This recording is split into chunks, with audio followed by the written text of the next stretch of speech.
कपड़े धोने वाली बहू। शादी के पहले से ही विभा को कपड़े धोने का बड़ा शौक था। कभी नल के नीचे तो कभी तालाब के पास। अरे मेरी नीली वाली लुंगी नहीं दिख रही है।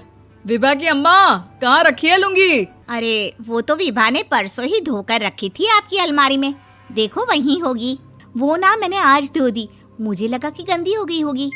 अरे कैसे गंदी हो गई थी? उसे तो मैंने पहना भी नहीं। हे भगवान, इस लड़की के कपड़े धोने की आदत से परेशान हो गया हूँ मैं। जितना तो घर में राशन नहीं आता, उससे कहीं ज्यादा डिटर्जेंट पाउडर का खर्चा है। इसकी शादी करवा दो, शादी। जाए अपने घर में ही करे काम, फिर चाहे घर के कपड़े धोने हो या पूरे गांव के। हाँ ठीक बोल रही हो, देखता हूँ मैं कोई लड़का। वो दिन भी आ जाता है जब विभा को देखने लड़के वाले आ जाते हैं। लड़की मुझे अच्छी लगी। होने वाली सास कहती है, बेटी अगर कुछ पूछना है तो पूछ लो। वैसे तो हमारी लड़की बहुत ही शर्मीली है, जो बोल दो वो मान लेती है, इसे क्या पूछना होगा। अरे कैसी बात कर रही हो माँ, मुझे इन लोगों के घर रहना है, सवाल तो कई है। हाँ हाँ बेटा, पूछ लो ना, क्या पूछना है। आप लोगों के घर कपड़े कौन धोता है? सास का मुंह बन जाता है। देखो, अगर तुम ये कहना चाहती हो कि तुम्हें कपड़े धोने नहीं आते तो सुन लो, कपड़े मैं ही धोती हूँ, लेकिन तुम्हारे आ जाने के बाद मैं रुमाल तक नहीं धोऊंगी। अरे चुप रहना भाग्यवान, बहू बेचारी घर आई नहीं, उसे डराना शुरू कर दिया। वो क्या है ना बिटिया, अभी तक तो ये कल्लू की माँ ही धोती थी, लेकिन अब तुम्हारे पापा तो दहेज में वॉशिंग मशीन देंगे ही। तभी विभा की माँ बोल पड़ती है, सवाल भी पूछा तो क्या। वैसे भाई साहब, मशीन की तो फिर भी कपड़े धोने की कैपेसिटी होती है। मतलब जो बिटिया दे रहे हैं ना विभा, इसे कपड़े धोने का बहुत शौक है। ये आप लोगों के क्या, आस पड़ोस गांव मोहल्ले सबके कपड़े धो दे और उफ तक ना करे। बाहर देखा नहीं आपने कितने कपड़े सूख रहे हैं? सब हमारी बिटिया ने ही तो धोए हैं। बस भी करो ना माँ, शर्म आ रही इतनी तारीफ सुनकर। और तो और एक दाग निकाल कर दिखाओ तो मान जाओ। हाँ अच्छा, माफ करना बेटा, मैंने गलत समझा। हमें तो रिश्ता बहुत पसंद है। और ऐसे जुड़ जाता है रिश्ता कपड़े धोने का शौक रखने वाली विभा का। उसकी शादी हो जाती है कोयला फैक्ट्री में काम करने वाले कल्लू के साथ। शादी के बाद अचानक विभा चिल्लाती हुई सास के पास आती है। सासू माँ, अरे सासू माँ कहाँ है आप?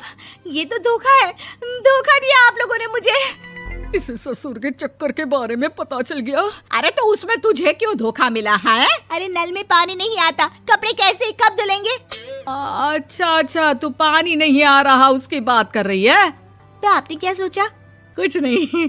अच्छा, तेरी माँ ने कहा था कि कपड़े धोने का शौक है तुझे, याद आया मुझे।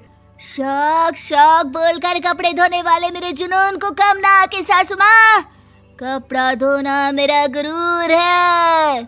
तभी पति भी वहाँ आ जाता है। अभी मैंने इसे सनी देओल की फिल्म दिखाई है, उसी के डायलॉग मार रही है माँ। अच्छा सुन, साफ साफ बता रही हूँ, पानी सुबह 4 से 6 और शाम को 10 से 12 आता है, समझी?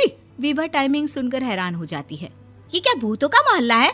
सुबह 4 बजे उठकर कौन कपड़े धोता है? 4 बजे टंकी में पानी जाता है, फिर सारा दिन धोना ना, किसने मना किया?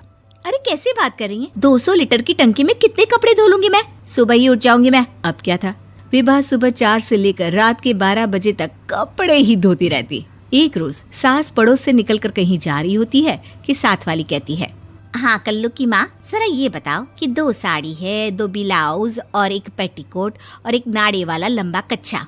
हाँ तो? अरे तो क्या, कितना लोगी धुलाई ये बताओ। धोबन दिख रहे हैं हम क्या? हमारे पति सरकारी नौकरी से अभी रिटायर हुए हैं और बेटा सुपरवाइजर है कोयला फैक्ट्री में। धोबन समझ रखा है हमें? हाय रे कल्लू की अम्मा, माफ कर दो, वो तो मोहल्ले में यही सब बता रहे थे कि तुमने बहू को कपड़ा धुलवाने के काम में लगा दिया है। सास को पड़ोसन की बात सुनकर गुस्सा आ जाता है। वो घर पहुंचती है जहां घर के बाहर ही इतने सारे कपड़े सूख रहे होते हैं जितने कि किसी धोबन के घर पर। अरे ओ कल्लू की दुल्हन, बाहर निकल। माँ जी यहीं आ जाओ, बाथरूम में चादर धो रहे हैं हम। अरे अभी हम धोते हैं, तुमको बाहर निकलो। ये आस पड़ोस वाले बोल रहे हैं कि हम बहू से कपड़े धुलवा कर उसे कपड़ा धोने वाली बना दिए हैं। अरे छोड़ो ना माँ जी, किन लोगों की बातों में आती हो? आस पास के लोगों का तो काम ही होता है कि वो किसी तरह सास बहू को लड़ा दे।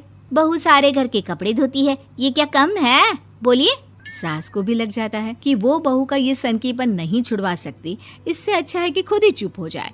एक रोज सास और बहू मंदिर जाते हैं, जहाँ सास की साड़ी वहाँ खड़ी भीख मांगने वाली से मिलती है। माँ जी क्या बात है, आपकी साड़ी उस भिखारन से कितनी मिल रही है ना? हाँ हाँ देखो तो, दोनों की साड़ी मिल रही है। क्या बात है कल्लू की अम्मा, तुम खुद को तो अफसर की बीवी बताती हो और ऐसी सिंपल सी प्लेन साड़ी पहनकर घूमती हो। सिंपल और प्लेन नहीं है ये साड़ी। तो क्या सोने के धागे से फूल बने हैं? कुछ भी सासू माँ, कुछ भी। हाँ बने थे इस साड़ी में सोने के धागे से फूल। मेरे पति लेकर आए थे मद्रास से स्पेशली मेरे लिए 10,000 की। ताहे भाई साहब इस भिखारन के लिए भी सेम टू सेम साड़ी लेकर आए होंगे 10,000 की। सास उस वक्त कुछ नहीं कहती, लेकिन बहू के साथ घर आती है और अलमारी से एल्बम निकाल कर लाती है। ये साड़ी देख रही है, ये वही साड़ी है जिसे मैंने अभी पहना था।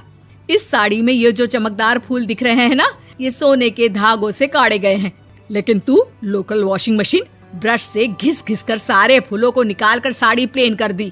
मुझे माफ कर दीजिए सासू माँ। और तो और, जब मैंने तुझे तेरी गलती के लिए कुछ नहीं कहा, लेकिन तूने तो सबके सामने मेरा मजाक ही बना दिया। क्यों? बहू को समझ में आ जाता है कि अब से उसका कपड़े धोना बंद।